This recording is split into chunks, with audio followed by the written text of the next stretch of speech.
Hello one and all, I'm Codex the Assassin, and this is my latest video. So today, I was going to just reveal my mangas today, since I'm a little too lazy to draw right now, because I'm lacking some inspiration. So what better way to get inspiration by looking through all this? And while I was looking through all this, I had the idea of displaying all my mangas. Now I have physical copies, which I do enjoy more often than I would digital copies, and then I also have digital copies. A lot of digital copies. So, we shall begin in order. So, roughly, I have about 199 manga collectively. So, digital and physical together makes it 199. And no, I didn't split up the omnibuses. I included the omnibuses. So it's basically the omnibus 1, 2, 3. I kept it as a whole. So if I probably spread it up for the actual number it is, it'll probably be a lot more. I'm questioning my life choices right now. Okay, so I'll give a quick pros and cons. Pros about digital. You don't have to wait for ages to have the delivery guy bring, even if it's like 2 to 3 days. Sometimes it can take like I currently purchased 14 and 15 of horimiya. That is coming in how many days again? It's coming around, I think 5-6 days. It's coming. So yeah. So sometimes it takes too long. Unlike digital, where you can buy them, they're ready once you download it. All right. Though there's a different feeling when it comes to actually holding it in your hand and reading it, which feels so much better than just swiping while reading it. When it comes, you can get digital omnibuses on the omnibuses. You can get digital omnibuses, and with the digital copies, you can at least expand the image so you can read it and look at it better, especially if you're like on a phone, small device, or you don't need to expand it because you have a tablet like this size. So there's pros and cons to that. Now another one. Let's say you're the kind of person that doesn't like inappropriate images in your manga, or you don't even realize that there is an inappropriate image in said manga. If you have a physical copy, all you need is either a marker or a pencil. It could be HB, it could be specifically charcoal. You can cover up the images and the story, continue reading. That's not the same with digital manga. Like, for instance, there's a series I got into recently that I currently enjoy called How to Treat a Lady Knight Right. Now, I saw ads everywhere for this. I wanted to try out. I instantly fell in love with the story. Granted, there are some jokes. And the female protagonist has her stomach out, but since it's digital, I can't really cover it up. As you can see here, I actually used what's it called to the sketchbook app to add in an undergarment for her. Which there, when she's like wearing her winter clothing, she actually does have like this thing that wraps around her. Regardless of that, so now that I kind of chat about it, we'll go in order of the series I currently have. So we have currently 33, since the 34th isn't coming out till I think September, of the onepunchmans. I have read every single one of these volumes. This is my very first actual series I got into. Now, what funny story is, so we got this one, the second copy. When I mean we, I mean like it was given to my family, and then my family was like, oh yeah, sure, you can have this. So I started reading this. It was awesome. And once I had my first ever part-time job, this is basically the series I started out getting. Now, this is definitely not a beginner-friendly manga. But it's definitely a good series. I'd recommend this series for 15 and up. If your 14-year-old's mature, then why not? But I'd go 15 or 16 and up. This is like older teen. Alright? It says it's older teen. There are ones that are just rated teen. Like, you see, this is the first one. This is rated teen. And then, if I'm correct, this one's rated older teen. Holy smokes. Times have changed. Goodness gracious. Yeah, so it can vary sometimes, because sometimes it just depends on the gore and the content. So this series is mostly gore. Though there are some... Okay, so for instance, I'll use like a example. So this is Tatsumaki. She is a 22... No, she's about Sadama's age. I think she's like 25-year-old woman. But when she was younger, she used so much of her psychic power that she ended up stunting her growth. So she looks like a child from time to time. She has this kind of exposing dress. So what I did was I took a marker and I covered her up, or her legs up. As for, because this should also have a short story with her in it. as for her, yeah, you see right here, I covered up her legs with a pencil.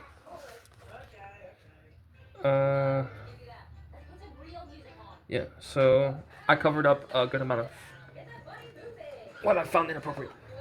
So I have one of my brothers read this series who's like 4 years younger than me, and he so far has enjoyed it. But since he was 4 years younger than me, at the time I had purchased the 28th. No, it might have been the 27th.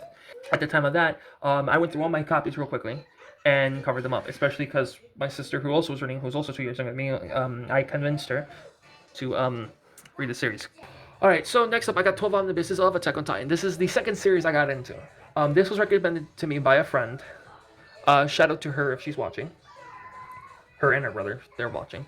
And yeah, so Attack on Titan is one of those series I really enjoy. It has a controversial ending because people are like, oh, it shouldn't have ended that way. People feel conflicted about the main character. I honestly think the main character had a point in base. I can't go too much. No, the series has been over for almost half a year, so I might as well just say it. I feel like the protagonist's sacrifice to make himself the bad guy was necessary. Because everybody by now should already know it. I'm sorry if you don't, so I did spoil. So I'm sorry about that. So the next series I got into was Fullmetalalchemist. And what made me fall in love with the series, which I also got the analysis, but what made me fall in love with the series was after watching the fullmetalalchemistbrotherhood series. And I'm like, oh my goodness, this is awesome. This is like the kind of series where it just basically, the same lessons just said over and over again. No man could play God, should ever play God. It shows that a man's limit is that of a man's and can never transcend that. And when you try to push against the boundaries that confine our reality and keep us safe, you end up hurting yourself. Alright, or you end up hurting others. So, next series, the fourth series I got was Mob Psycho 100, which I currently have all the volumes. Boo! So, I have 1 through 16 and the Reagan story. Absolutely awesome. This series is one of my favorites. I've recently just finished actually reading the series. I haven't finished the anime just yet. Alright, next series I have obtained, which technically I got these both around the same time, but we'll do this one because this technically was like a day older. A few days older? I don't remember. So, Sakamotodays. I ended up watching one of the episodes of it. Bootlegged. What did I say? No, I didn't say that. But I did watch one of the episodes for Sakamotodays. I'm like, oh yes, this is a series I want to check out. Especially because like this was after the time I was listening to a manga/webtoon creator called Brandon Chen, who went bananas about this series because he loved it so much. And after I watched the John Wick movies. Yeah. So again, I absolutely love the series. The series is awesome. I'm currently at the 14th volume, which is nowhere near the latest one. Next up is horimiya. So, funny story here. At one point, me and my cousin made a bet. Because I noticed that he was like into some sort of slice of life thing, and he was like, "Oh, you're gonna make fun of me about it?" I'm like, "No, I don't really care that you're into that. At least it's not like the weird stuff that manga and anime should never delve into, but they do anyway." So I'm like, okay, fine. How about this? Do not give me JoJo's Bizarre Adventures because I'll never watch it. But I'll check out a slice of life as long as you watch Death Note or read it or however way you're going to get it. He goes, okay, fine. So I search everywhere to find the best slice of life, and horimiya came up to me as a slice of life. Probably shouldn't have trusted Google. So I watched the entire anime. I loved the anime. It was an amazing story. Alright, so I ended up getting the mangas, which I'm currently at the 13th. Well, I got this because I couldn't find it on Amazon, but I saw it at Barnes & Noble, so I definitely got this one. But I'm currently at the 13th. I have 14 and 15 coming over soon. I guess I'll show them off when they finally arrive. Alright, and then finally but not least, of the physical copies, I have Death Note. Now, usually I'd save this one for I got the Ola 1 edition. Sorry, my brain's kind of all over the place. Usually I'd save this with the other stuff I'll be showing you soon, let this stuff off to the side. But this does have the one-shot that continue, 2 of the one-shots that continue after the whole issue with Ryuk and Light Yagami. Though there is some like fun bonus content stuff with this, it technically is canon and does connect to the Death Note story. I absolutely enjoyed the series. I actually watched the anime first in Japanese because that's the only thing that Amazon would provide me with. So I watched the entire series in Japanese in like a week. And yeah, I absolutely enjoyed the series. All right, so next up, we're doing the digital copies, and I'll show off the fun little books I have off to the side. So, the first digital series I ever got was Jujutsukaisen, off Kindle. So I had the Jujutsukaisen series. I started watching the anime first, and then I started getting the manga. Obviously, I got Zero first, and then I got the first three, and then it got up to that point. I'll go over like the numbers of each one I currently have soon. So next up is missionyozakurafamily. I absolutely love this series. The thing is my brother is into Spy Family. I like it. It's not my favorite series, or I like it enough to the point where it's a good series, and I'll even chill now and then and read his volumes of it. But I don't like it enough to actually buy the series. Especially because I feel like it's more dialogue heavy than it is like. I mean, yeah, Mob Psycho could be said the same thing. One Piece could even be said the same thing. Attack on Titan could be. But even like with a slice of life, but there's something about this that makes me actually want to sit down and read it compared to Spy Family, especially because I guess I have higher expectations for Spy Family. I'm not saying that the series is bad. I'm not saying that the series doesn't deserve its props. It's amazing. The art is beautiful. I'm so glad Tatsuo Endo was finally able to make his own series outside of the stuff he had to work for, because I did look into the guy's background. The poor guy had was an apprentice under like some dude, and he had to do like a bunch of like weird freaking manga, which I'm not going to talk about or display, but he hated every moment of it. So when he had his chance to make Spy Family, he rushed right ahead. He actually has a bunch of other stories which I want to check out too, because they're really awesome. Um, so yeah, I watched the animes for these. When I saw that this was a manga, I checked it out. It was so much better than the anime. The anime did a freaking disservice to how good this series truly was, or is. The series is amazing, and I am so sad that I don't even see people like talk about it enough. All right, next up is Frieren. I watched the anime first, and then I got into the manga because, well, I loved Frieren. I love the fact that it's okay. So for those who love the Lord of the Ring books, we love the fact that there's so much in depth and story into it. And with Frieren Beyond Journey's End, though it doesn't have as much depth as the Lord of the Rings, Frieren looking through her backgrounds, looking through the stories, it's absolutely amazing. I really enjoyed this series. Next up is Chilling in Another World with a level 2 super teen. Now with this series, I saw it for free on Kindle. I checked it out. I fell in love instantly. Because the thing was this, I had never been a fan for isekais, because I always thought isekais always led into like harem nonsense BS-ery, and then I thought all isekais were kind of the same. Teleport to another world, a bunch of other stuff happens, blah blah blah blah. But I was wrong. So when it came to reading this, it was an amazing story. I love some of the anti-slavery aspects that they had into it, because the protagonist came from a world before where beast people were treated as lesser beings, though in reality they talked, walked, and acted exactly like them. So when he came into the world because he was summoned, he wanted to make sure that would have never happened again. So he tries to treat people, even though he has so much power, infinite amount of power. He always tries to stay as human as possible, because it's his humanity that helps him connect with others. He ends up being with this woman named Fenrys, who she goes as Rise. She becomes his wife, and it becomes a whole other thing. It's absolutely a wonderful and beautiful story. Though it's not a full-on action and fighting and whatnot, it's amazing. Next up, though technically this would have been up, How to Treat a Lady Knight Right. I read the free copy of it. I really loved it. Around the same time I read this, I also got Moriarty the Patriot, which I watched the entire anime first. But so I got these both around the same time. I got this entire series, and then I'm still currently getting the different copies of Moriarty the Patriot. But with How to Treat a Lady Knight Right, I absolutely loved it. I thought it was a very heartwarming story in some senses, though there were some jokes.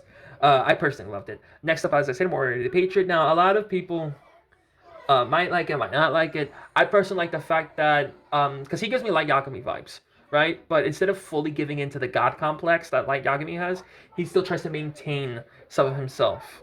So next up would be Demon Slayer. Demon Slayer was out for ages. At first, I didn't really get into it because it was popular, and I tend to not get into popular stuff.